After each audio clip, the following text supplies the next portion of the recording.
Hi loves! It's been 2 weeks of making hot coffee with latte art mga loves, and thankful ako sa naging training namin 2 weeks ago at natutunan kong gumawa ng ganitong kape. So ang galing kasi kahit walang espresso machine ay makakapag-produce din pala tayo ng mga ganitong kape na with mga latte arts mga loves.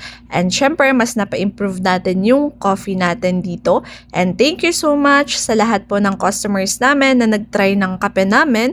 Thank you so much po sa mga feedbacks nyo. And as of now is marami na tayong flavors ng coffee natin. Iced or hot coffee is I think abot na ng 14 to 15 flavors ng kape natin mga loves. So try nyo if ever na mag-visit kayo here at Vines Cafe. Located po kami dito sa Banao Poblacion South, Lagaw, Ifugao. Side lang po ng Jet Phoenix Gasoline Station. Open kami ng 8 a.m. to 8 p.m. everyday mga loves. So visit us, and yun lang po yung share ko today. Work hard, be kind, and amazing things will happen, loves.